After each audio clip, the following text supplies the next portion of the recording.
For those of you who don't know me, my name is Chris Mabry. I'm the general manager of PreSales Collective. I have been here about a year and a few months now. I was an advisor, an ambassador before coming on full time and running PreSales Collective. Prior to that, I ran solution engineering teams. I've been in tech 25 years. I started in customer service, went into solution engineering, never looked back. I was doing network engineering, like a real technical role before that. Um, I don't think I've announced this yet, but we have made an amazing threshold recently that I didn't really publish, but we crossed to 40,000 members. So we're Wow. welcome to, we are by far the largest pre-sales organization in the world. We're by far the largest leadership organization in the world for pre-sales.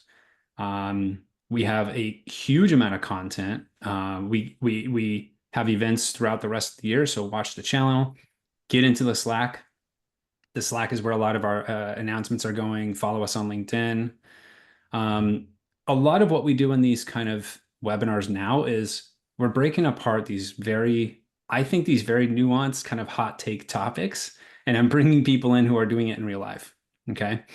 So today is all around strategy, speaking the language between SMB and enterprise. We're going to get into things like POCs. We're going to get into things like SE career development. We're going to get into things like seller relationships and some closing advice. Um, this is an interesting topic. A lot of people in tech right now are trying to go up market. A lot of people understand that there's a huge difference in managing and working with enterprise. So, with that, I'm going to pass it over to you. The three guests on today's webinar are deep in this problem and have a lot of experience managing this problem. So, Shamil, I'm going to go ahead and hand it over to you to do an introduction. Awesome. Thank you, Chris. So, hi, folks. Shamil Turner here. I'm currently an SA senior manager at Figma. I was fortunate enough to found the position at Figma, where we partner for kind of the full customer journey, since we're essentially selling to a pre-existing customer as we release new products. As part of that, I've been able to grow the team from hire the initial 16 SCs across the globe. I now have a lot of partners helping me with managing this global team. Previous to Figma, I was at Dropbox, spent some good time at Facebook trying to position Workplace by Facebook, and previous to that, Microsoft Partners. I am one of those folks who found sales engineering through actually being a customer back when in my systems engineering days of a Microsoft partner. And then they're just like, hey, we're opening a New York office. Why don't you check this thing out? And I realized there were some synergies with driving projects forward, in-house IT, and convincing people of making decisions to actually convincing everyday IT managers of buying software. So there was some consistency there that I was able to bring over, even though I was never in sales. My full-time job is being a parent to two awesome kids, a decent husband to my wife, and then a really, really aggressive on Sundays Giants fan, which makes me very, very sad. New York Giants, folks. If I'm not working, I'm trying to drink cold brew, and wherever I'm at, I'm a cold brew fanatic. If you guys are ever in Mexico City, check out Cafe Berlin and Roma Norte, best cold brew I've ever had. And with that, I'll pass it back over to Chris. Excited for today's conversation. Thanks, man. I just threw a question, cold or hot coffee. What are your preferences? Let us know in the chat. I did put your LinkedIn in there, Shamil. I highly recommend everyone follow you. Ben, I'm going to pass it over to you next, okay? Sure. Thanks, Chris. Hey, folks, Ben Kipnis. I started off in kind of post-sales implementation, actually implementing billers, spent some time in consulting, and kind of finally found my way over to pre-sales a little bit after that. For me, just how dynamic it is really what I like about it. I like seeing different customers and seeing different projects and seeing a deal close and moving on to the next one. That kind of change of pace is really what keeps me interested in why I love this thing. Right now, I am running our pre and post sales engineering team at Reprise, which is a great team, honestly. And outside of work, I know everybody will hear New Jersey and think highways and airports, but there's a lot of good hiking and golfing and breweries as well, and I try and get to them as much as I can. Nice. Love that. Over to you, Derek. Hey guys, so Derek Wilson here, coming out of Greenwich, Connecticut. I just recently joined Crux. We're basically a small startup. We make external data model ready. I've been in the vendor space for, I guess, about 7 years. In fact, I'm looking at the participants and I see the man that one of the individuals I need to blame for all this, or you can blame for all this. That's Phil Meredith. So shout out to him at Process Tempo. Got me started when I joined Hitachi Vantara and Pentaho. Had a great time there, and now I'm on to my second journey with Crux. But been involved with PSC now for a little over a year, like heavily. Like I knew of PSC, but been doing advisory and coaching for the PSA, and been part of the PSLC now for about a year. This is a topic that's very important to me. I mean, I've mainly been on the enterprise side, but at the same time, there's always an SMB or sort of a smaller focus with every enterprise company, right? And if you can't be able to speak at both of those levels, well, then you don't really necessarily get the kind of traction to really ultimately close a deal. So it's a really important subject to me. I'm not going to compete with Shamil on his introduction and all the things that he does. I just sports like Formula One. That's about it. I'm a cold brew only in the summertime. But man, I got to hand it to you. Big shout out to a place in Mexico. I can think of some cafes. I don't even know them by name. So I'm not going to try to follow Shamil there. Otherwise, I do like my coffee. I saw espresso and all that stuff. I'm totally that kind of guy.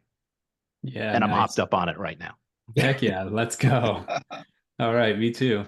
I know we've got people coming in and out. We're the one thing I want to do first is, and I'll leverage you, Derek, to kind of Yeah. get us kicked off, is like, what's the difference, right? So like, what are some of the standout differences? We're just going to set the stage. What's the difference between SMB and enterprise? We're going to kind of Yep. get into how do we handle them differently? What are some of your guys' lessons learned? The three of you all have this incredible history, and then we'll get into some other touchy subjects like POCs. So, Derek, what are some of the standout differences to you? But I wouldn't be a pre-sales engineer if I didn't say, well, it depends. What are we talking about? Are we talking about the product? Are we talking about the technology? Are we talking about the customer? Quite often this is an intersection. It's not a single dimension. We could be talking about the use case. Is this an enterprise use case, or is this maybe a small, more focused use case? But let's talk about the customer. Like I think that I'll go with that dimension. I'll leave the other dimensions to the others if they want to bring them up. But when we talk about the customer, we're talking about quite often an individual who is looking to understand what that technology is going to do for the broader organization. That's enterprise, right? So when I've been introduced to enterprise, this is all about using the technology for various use cases, something that is going to be rolled across the organization, right? We'll easily, I cut my teeth in ETL to start with, and that's easily an enterprise application. But one could say, ChatGPT or Perplexity is an enterprise platform. Why? Because it reaches a lot of use cases. Now, then you get to something that's a little more focused, does one thing. It does something really well, very finite. And maybe the reach is far greater. In other words, every company, doesn't matter the size of your organization, can benefit from the value that technology provides. I'll give an example like Apollo IO, right? Every company out there can benefit from Apollo IO. Every company can benefit from discover.org, right? So those are, maybe one might say that's an enterprise platform, but the way I look at it is I see it as more of a commercial or SMB type use case, very focused on, hey, it's part of your overall process. Here's where it's going to plug in, and there's very specific capabilities and features and functions that we're looking for. That's how I kind of see it. Start there. Yeah, that's I First love that. salvo. There's so much in there. Shamil, what's your take on this? Yeah, I How mean, do you treat them coming, differently? yeah, I think coming from the perspective of trying to execute deals in SMB or enterprise, it comes down to like, what are you competing against when it comes to that customer, that segment? And I feel with SMB, you're usually competing with understanding how you can provide enough value to decision makers. And typically they have a very clear problem they're trying to solve. While on the enterprise side, you're competing against an ocean of competitors that have landed, and ultimately the cost of change. Right? You're competing with change management. Yeah.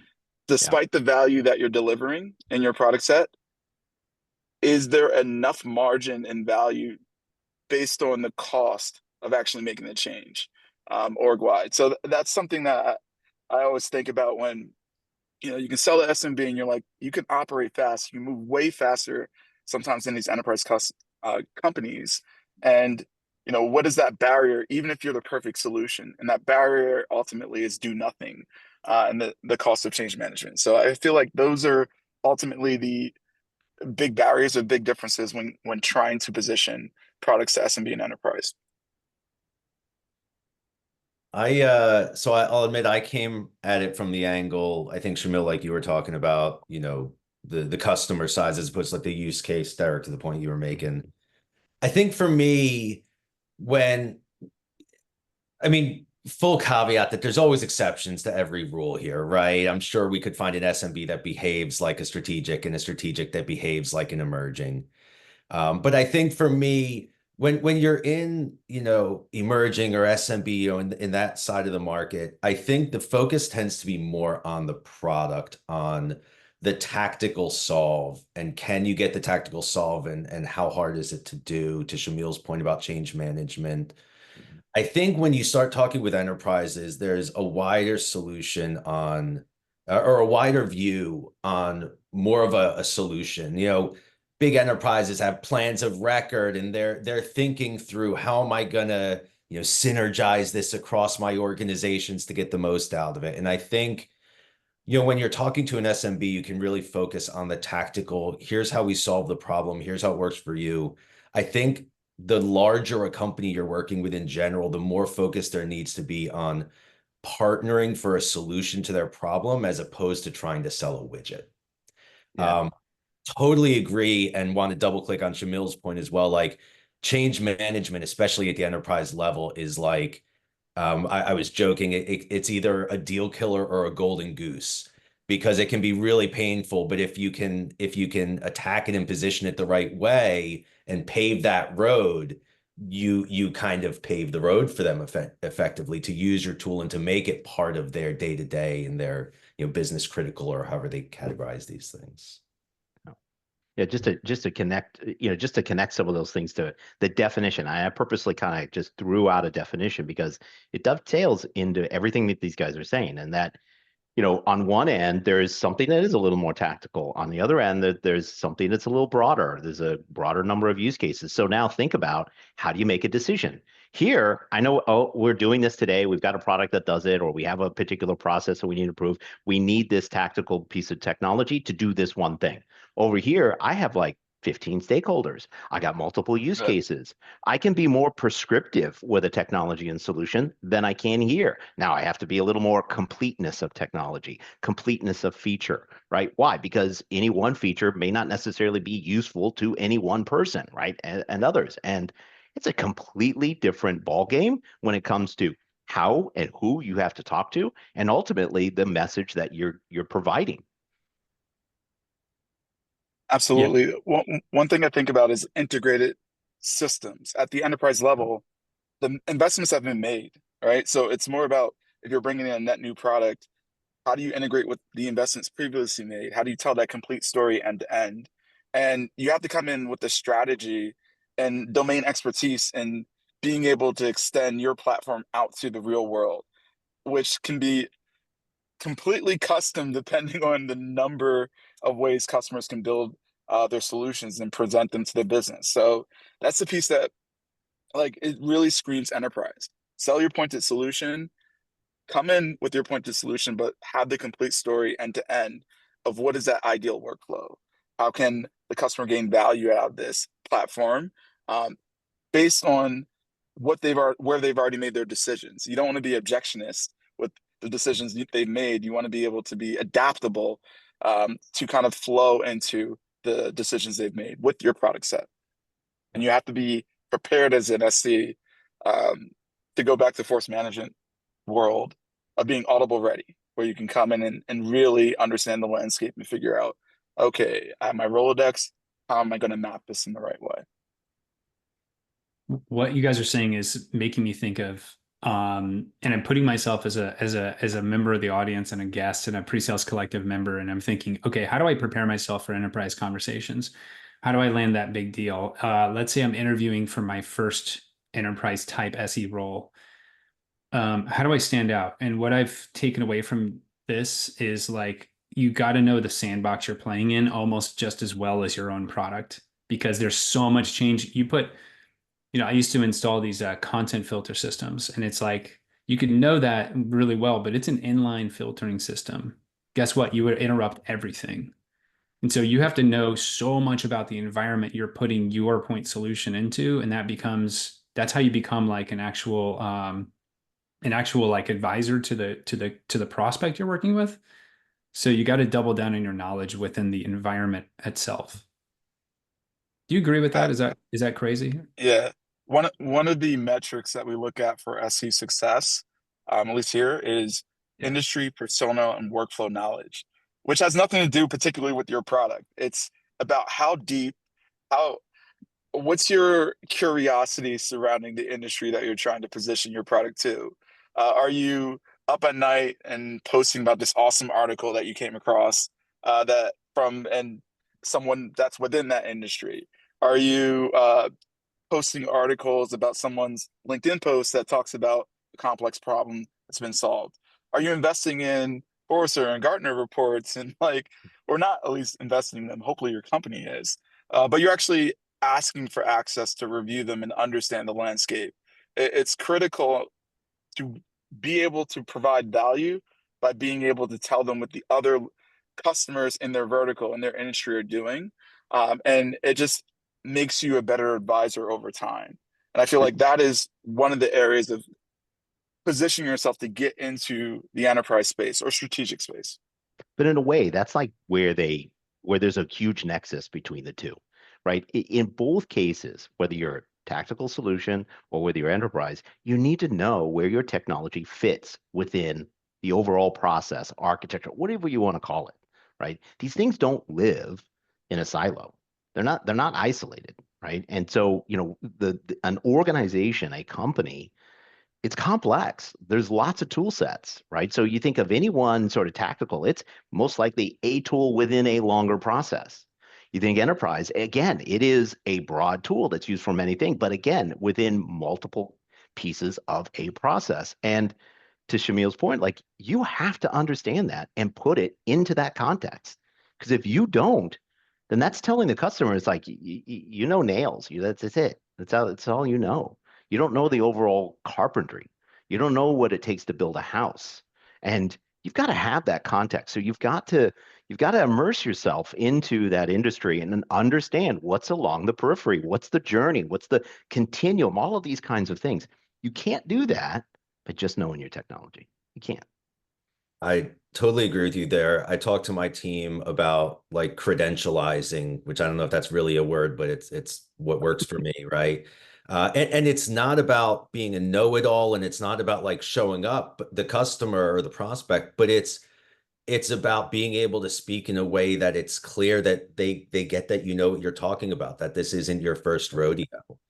I think for me, getting back to like, what makes a good enterprise rep, or what do we look for me, I think there's an interesting paradigm where the quicker down market deals, you want somebody that's kind of like this very big rapid fire approach, because that's kind of what you're working with. You've got to have you're juggling a lot of balls in the air. I mean, enterprise does as well, but even more so at the SMB area, right? For me, when I'm looking for who do I think is a good fit? For me, the big personality trait wise that I'm looking for, if I try and like bubble up, because I agree with you about skill set and understanding the industry. For me, I heard, and I wish I could remember who said it so I could give them credit, but this idea of responding versus reacting.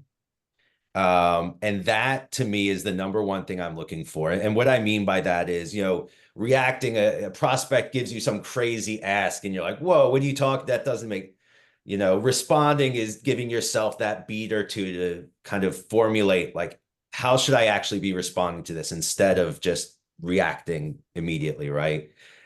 And the reason this is important is because in my experience, the nature of dealing with enterprises is that you're going to get a lot more wild asks from a lot of different directions. We were talking before, there's going to be a lot of stakeholders. You're going to have architects that want to come in and ask gotcha questions to make a name for themselves. And you're going to have, or just genuinely trying to understand what's going on, right?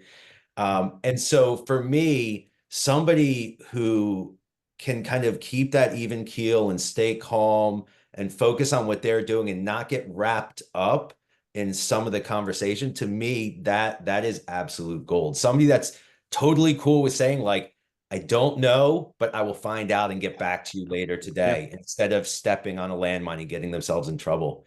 The other thing for me that I really look for is situational awareness. And we were hinting at this before. So somebody, I don't care if they've done one deal at big companies or a million, somebody who can look at what's going on and understand, like, kind of outside of yourself, what's the situation I'm in? How should I react to it? What's really going on? Excuse me. Because the situations at enterprise are very different than those at SMB. It's kind of normal that they might go silent for a couple weeks, and that's just them trying to gather champions on their side, right? Because they got to bring it upstream. SMB, if they're silent for a couple weeks, obviously we're pretty worried because usually we're talking to the buyers more directly. So somebody that kind of understands that dynamic, even if they're still learning it, just somebody that's aware of it and conscious of it, to me is really important, because then that's the opening to be able to teach them the difference, as long as they are conscious of the fact that there's very different dynamics at play here, depending on who they're talking to. Yeah, there's a level of patience that is required. Yeah. Let's get into that strategy though, Ben, because you actually just pulled on a thread I want to talk about, which is like stakeholders, access to champions. This is a huge learning lesson for me, and I learned it the hard way. When you get access to a champion or stakeholders between SMB and enterprise, it's a totally different game. I remember a deal I thought, oh yeah, this is great. I've got my champion. And turns out I didn't know about the other eight players and decision makers that were behind the scenes saying no, right? What's the difference between access and those things? And can you give us some tips on how to navigate that, especially if you're doing SMB today and you're going into enterprise? Sure, I'll kick it off, and you guys can pile on or totally call me out on it. I think for me, the biggest difference to conceptually understand is that, we think in the sales deal about these roles. You've got the economic buyer, and you've got the decision maker, and you've got the champion, and you've got influencers. And when you're in the SMB space, a lot of times one or two people are holding multiple of these roles, right? And in a lot of cases, you've just got one person that is all those roles. They are the decision maker. They hold the checkbooks. They're the one kind of influencing in terms of looking at the solution and making a recommendation. And I think the biggest mind shift is to recognize that in an enterprise space, those people, you will almost never have people that fill multiple roles. And if you do, there's a good chance that we need to take a real look at ourselves and think, do I really have a decision maker or a champion or an influencer? And then kind of be realistic with it so we can find our way up the food chain, so to speak. We were kind of hinting at this. I think, Derek, you might have been alluding to this before, right? Like, you might have to go up 3 or 4 links in the chain to find somebody that can actually make a decision and sign a deal. And so understanding that it's going to take more time, that you're going to get more people involved, that you're going to give a few extra demos as you go through and as you gain champions and gain trust and get your way to a real buyer that can sign a big deal. I think for me, at least, and for people I talk to, that's one of the biggest mind shifts, getting used to the fact that I need to constantly be aware of putting it in maybe a slightly negative connotation. Does this person actually have as much power as they think they have, or they're telling me they have? Or do I need to find a way to go up? Yeah, well said. Yeah. Yeah, in a way, a simple metric is when you think of the number of people you need to influence and enable, right? On one end, I got like one person. I just got to convince them and show them that them and their team They're good. They know how they're going to use our technology. They like it. They're comfortable with it. On the other end of the spectrum, it's like, I don't know who's doing the alternative that Shamil is talking about, right? Who's actually engaged in that status quo that I'm competing with? I have no idea that. You've got to, assume that I have to continue to do enablement on that side and arm maybe my champion to do that enablement on my behalf. Because who knows who's on the other side of that organization. Yeah. And this is where we also have to kind of take a step back and work directly with our AEs to prepare for Totally. these conversations. We can't just jump on because it's SMB and also like expect like, okay, cool, we have the right stakeholder to execute this a demonstration or a consultation that will move this deal forward and we'll get to close one quicker or at least negotiation stage. The reality is that even when you have access to the executive buyer or a champion, decision maker, everything baked into one, there's still this element of preparation that you have to think about. And you want to make sure that you are as impactful as possible during that interaction. If you get 30 minutes with the decision maker on the SMB side, let's make sure we're as fruitful as possible. If you are dealing with a champion and your AE really believes it's a decision maker, this is a great opportunity to prepare on the enterprise side and kind of ask those challenging questions. The last thing you want is something piped, something committed, and it doesn't have the input on the success or the technical fit from the SC side. And regardless of technical fit, if we're not challenging our AEs and asking the simple question of like, is there a budget? Has this been confirmed? Is the person we're talking to the budget owner? Things can go awry. You can spend a lot of cycles with a champion who loves the tool to realize that there's just no revenue there for you to achieve because they don't own the budget. So it's important to put as much into preparation as it is to actually execute on these calls. Yeah. What are some of the, let's just say you're on a call and this is a world where maybe the AE hasn't done a perfect job. Surprise, surprise, right? We're on the call and you're talking to a team, you've got 4 people on there and you don't maybe know who's really the decision maker. Obviously, if they had an executive title, you'd maybe, you know that their pen has to sign the paper somewhere. But what are some of those questions you would ask that would give you the information so that you know there's somebody else you need to talk to? I'll jump in. Sorry. I tend to be No. pretty low tact. I tend to just play dumb and ask the question pretty directly. There's this paradigm where as sellers, we tend to be nervous sometimes to ask these types of questions, but as buyers, they're probably half expecting us to just ask it so that they can just let us know what the plan is and we can move forward. So I think it sounds weird and I'm kind of awkward in general. But I'm big on playing dumb and just asking, like literally, like guys, I'm sorry that I don't know this. I'm running between things. Can you just help me understand the dynamic of the group here, right? Like who's my champion and who's my influencer? And I won't necessarily like who's signing my check, but try and kind of lay out that's what I'm trying to understand the power dynamic on. Rather than talk about any question, I want to go back to like an earlier topic that you discussed. Like in these deals, the big difference between SMB and enterprise is the ability for the SE to run discovery. Like we can't always trust the Yep. discovery of the AE. Yep. The SE has to actually practice at running discovery, has to think about their questions and answers, has to think about what are the common objections that may come up and layer that into kind of how they're communicating and asking questions. If you're just showing up and demoing and you're not stopping and pausing and saying like, what does this mean to you? Does this affect you or is the plan to affect someone that's not on this call? Do we have everyone involved on this call? Like you're not doing your job and you're not going to be able to be prepared for enterprise if you're not comfortable with asking these questions and digging in. So it's important to be able to run the discovery when you're engaged.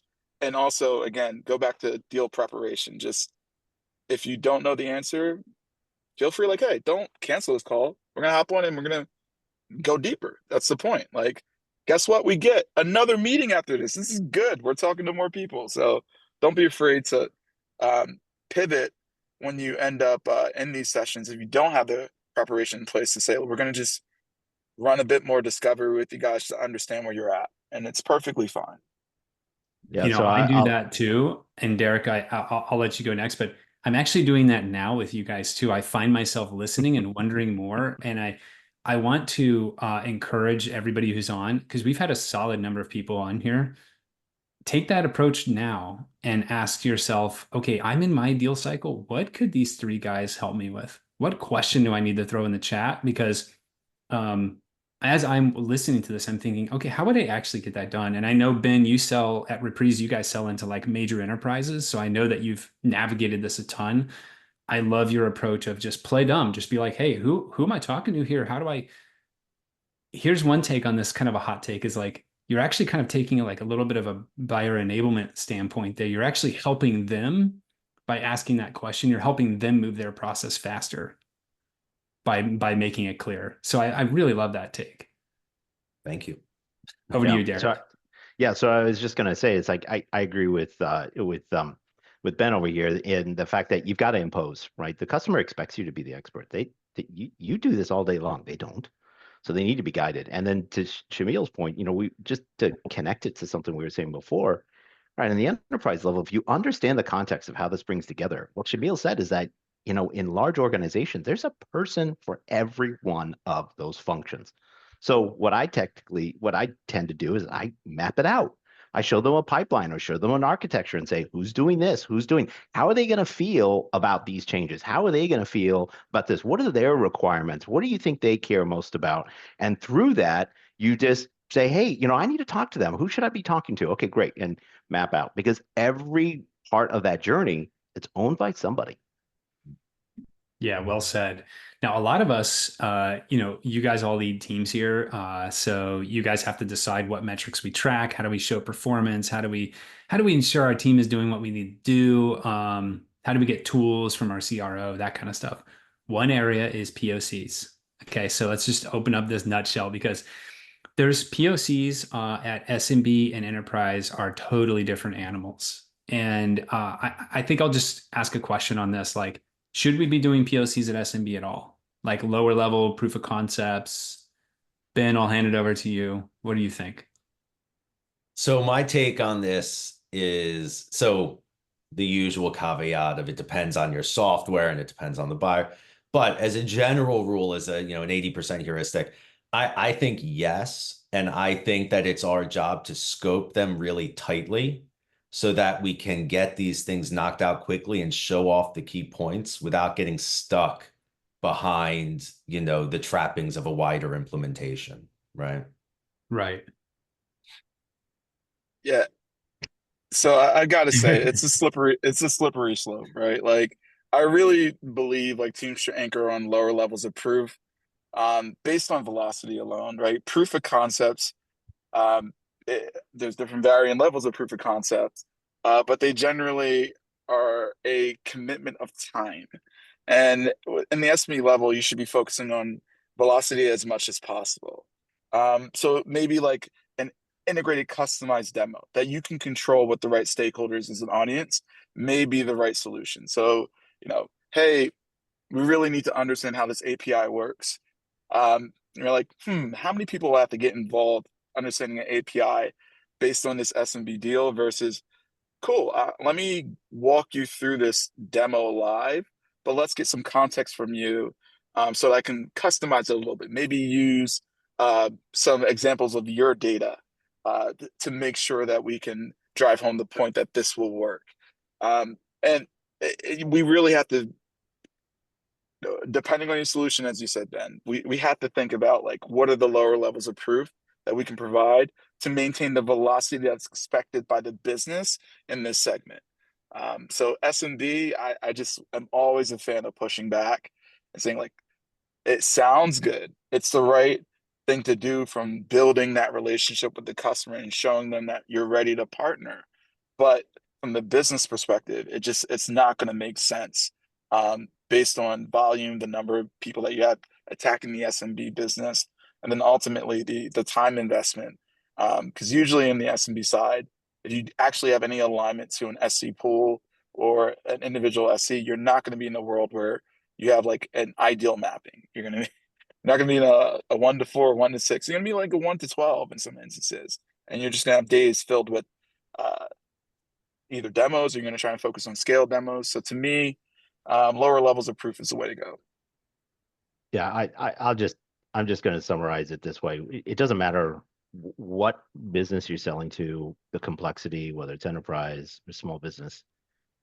Demos are on the same continuum as a POC. These are all just various ways to show proof of value, right? You're trying to establish credibility and viability, and that scale goes from cheap to expensive. And that's not just on your side, but also on the customer side, right? If you're going to do a full-on POC for like 6 months, they're also engaged. They got to spend time. It should never be entered lightly. It should always be entered in with a clear understanding of what the expectation of success looks like. And so either way, doesn't matter what you do or how often you do it, as long as you're doing it for that good reason and there's alignment on both sides, then go for it. I think that's the key. And one thing, just keying off one thing you just said, Derek, I'm using terminology without defining it.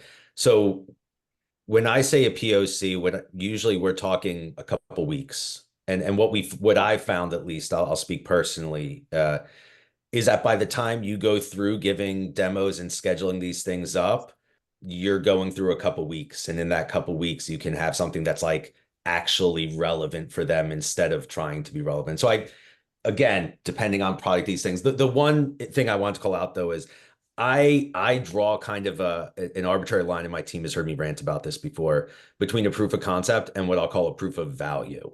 Proof of value is using the tool, aggregating metrics, evaluating that is a 6-month.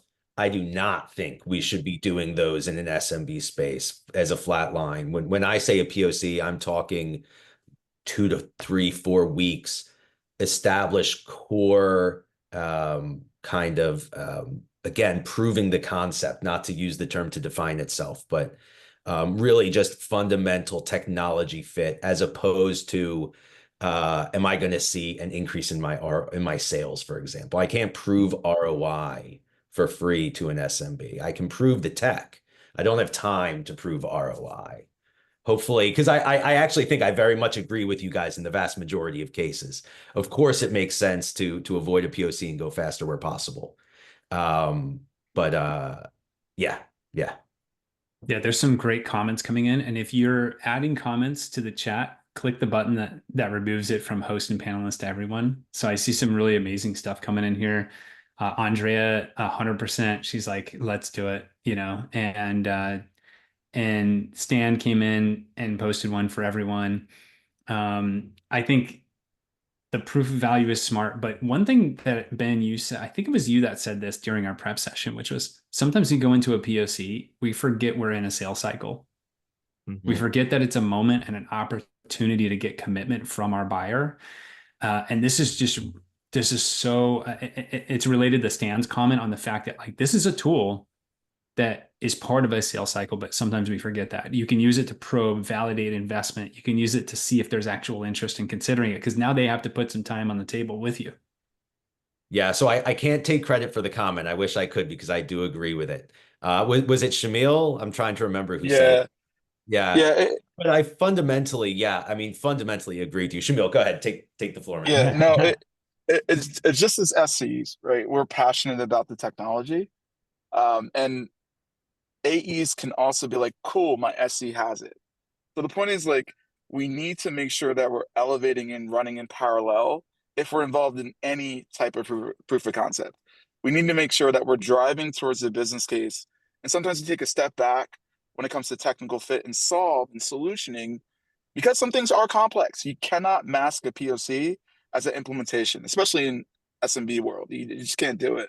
So the point is that at all moments, we need to remind ourselves as SCs, SEs, sales engineers, solution architects, I don't know what the latest slang is, let's call it pre-sales, that the end goal is revenue for your customer. So we always have to take a step back and say, like, what is the point of doing this?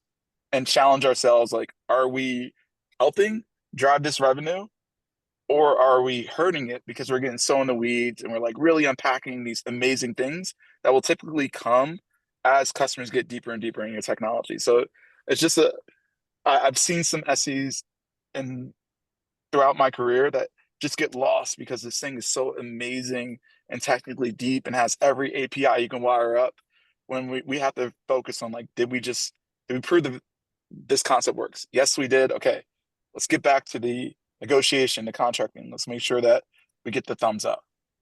Yeah, everything's got to be connected to value, right? So you've got to tie it to that. So and not only that, but on the enterprise side, with SMB, it takes something that you said, Ben. There's no need for a proof of value. I mean, that's called a 3-month subscription. Like, turn it on, turn it off, not a big deal. I mean, there's no big deal, right? But on the other end of the spectrum, recognize that you've got to contain and control these things. These things get out of control really damn fast. Everybody in services knows that. So you've got to control this, spec it out, make sure you know exactly what you're trying to achieve and tie it to specific value. Sure, there's more value out there. It's not a problem, right? It's an enterprise solution. There's tons of other value. You may not have identified it. You just need enough to at least get that deal. Yeah, totally agree. I think clear, crisp success criteria, understanding what do you need to see to be able to make your decision.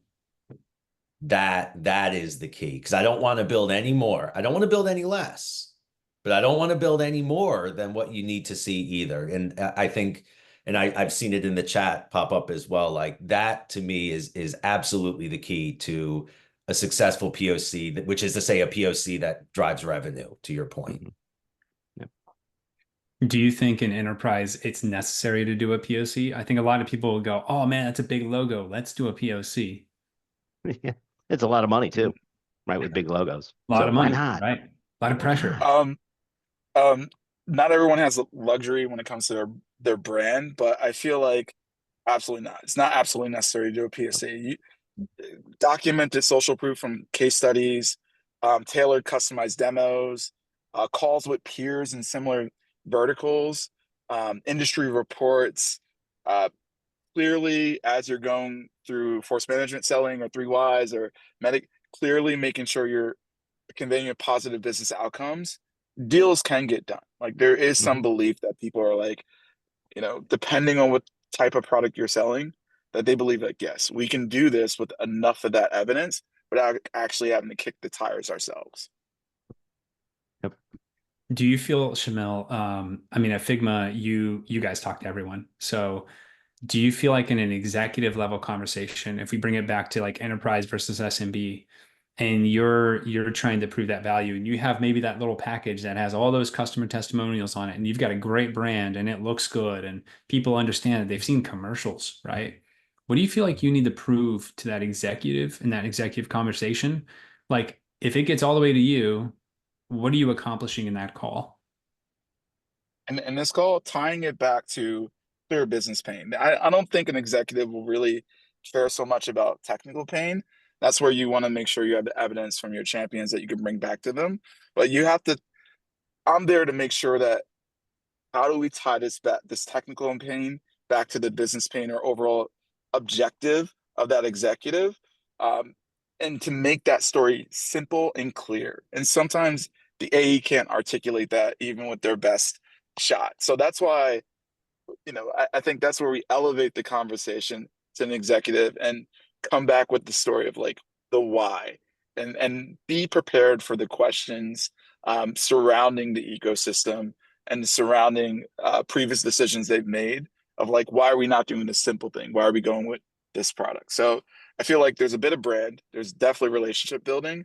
And then if you're an SC on these calls, you also need to make sure that you can acknowledge when to leverage your executive power to help move the conversation forward.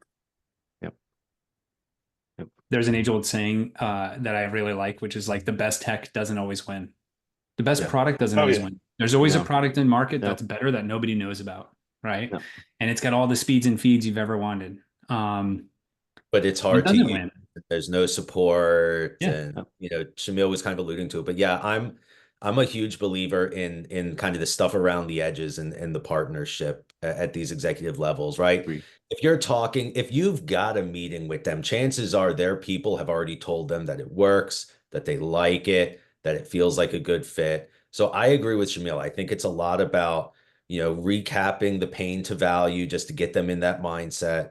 And I think a lot of it is about giving them confidence that this is a partnership, that you've got their back and that you will make them successful. And that's not saying that, that's showing them, here's our academy and here's our help center. And we've got agents that like answer you by hand, no automated replies. And we've got this, and we've got, and a CSM will come in and show you best practices. And, this kind of stuff, there's an old saying, and it's from my old consulting days, but like, I don't know if it's quite as relevant anymore, but like, no CIO ever got fired for hiring IBM, right?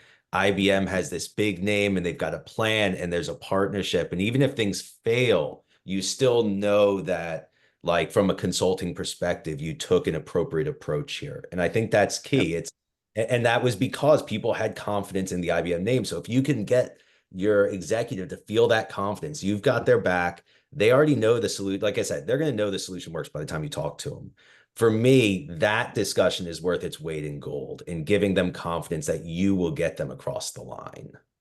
Yeah, let's put it to, let's kind of put a bow on this one and talk about how Shamil was talking about how, often your biggest competitor is whatever they're doing today. They got there for a reason. They're doing what they're doing because they're comfortable. It's something that's tangible. I like to refer to it as, you've got to show that you can't just get the technical win. You got to show them a tangible path to success.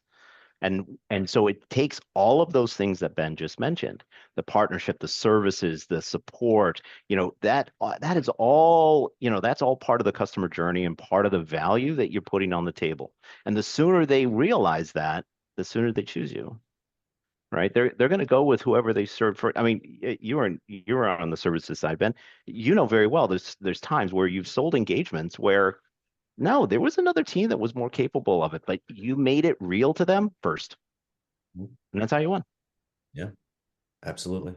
Yeah, there's a lot of tips in there on the career side of it, on the personnel side, on the SE side, that says this is what you how you need to bring yourself to the table. We've got about 5 more minutes of the conversation, so we're going to drop into closing words of wisdom and advice. I want to empower everybody who's listening live to go ahead and put their LinkedIn in the chat. Reach out to Ben, Shamil, or Derek if you're dealing with this problem and you're like, what the heck do I do next? Right? I want a partner that's not on my team, that's not in my ecosystem, to look at this thing that I'm working on. It's always what I call good, get what good looks like elsewhere. Understand, what does good look like in Ben's world? What does good look like in Shamil's world? What does good look like in Derek's world? So take those moments, connect. I mean, this is the real deal, real life. Like, connect with these individuals and learn. Yep. So I got a lot from this. I'm going to do a whole bunch of takeaways from this conversation. If we do a bit of closing words of wisdom, then if you were just to wrap up your portion of the conversation, what you got, man? For me, it's key is being able to step back and understand context, because that's how you're able to figure out the smart move. Whether it's, should we do a POC or not? Like, is it qualified? Is it worth it to do a POC? Whether it's, do I have an influencer or an economic buyer, right? The ability to kind of step back and take context of what's going on is really the key. Love that. I'll take Ben's step and take it a little further. It means you gotta invest yourself in where your customer is, right? You gotta invest yourself, and that means you've gotta immerse yourself in their world. Now, I'm not saying you go to a college course, or you can use it easily at events, right? You can go to events where the customer lands. You can gain some things. You can listen. You can read a book. You can read periodicals, magazines that are in that field. You can trade magazines, whatever it is. But start connecting yourself to that level of awareness, so that you can start to realize what they're thinking, what's influencing their day to day. Right. And so that's what I encourage you to do is break out of that that out of that, hey, I'm so focused on the technology. I'm just focused on, on the roadmap and what's coming out next, but also broaden that into understanding more about the world that your customer lives in. From my perspective, first thing, finally excited to be in a conversation where AI was not mentioned. It takes real people to deliver this stuff. No, but Yeah. as an when it comes to like how do you scope and grow your career, like if you're thinking about communication to SMB versus enterprise, you can't shy away from going beyond your scope. I see a lot of ICs today are like, these are the things I can do. Say to build longevity in the field, you have to think about how you can maximize your impact to your organization, to your business. So if you're aligned to commercial today, think you're like one product release or personnel change away from getting the opportunity to work to enterprise, right? At Figma, we had design products, fantastic. Now we have dev mode. There's typically a 1 to 8 different differentiation between designer to developer. So we're in a world where we have a lot of larger accounts to sell to that were traditionally enterprise and mid-market space. And we're asking these reps to run an enterprise deal cycle. So simple things, take advice from my late grandfather, prepare for your opportunity, and ultimately do the work. You can't AI it away. Love that. No, so many great takeaways. Thank you all for your time. Thank you all for showing up live. Thank you everybody who listens to the recording. I very much appreciate you at PreSales Collective. We're all about learning, connecting, growing. If we do this together, we are all stronger. Nobody gets hired alone. Nobody grows alone. So thank you so much for everyone's time. Thank you for Reprise for putting this on. Man, premier sponsor. They just keep holding it down for us. Connect with me on LinkedIn and let's stay in touch. Thank you all so much.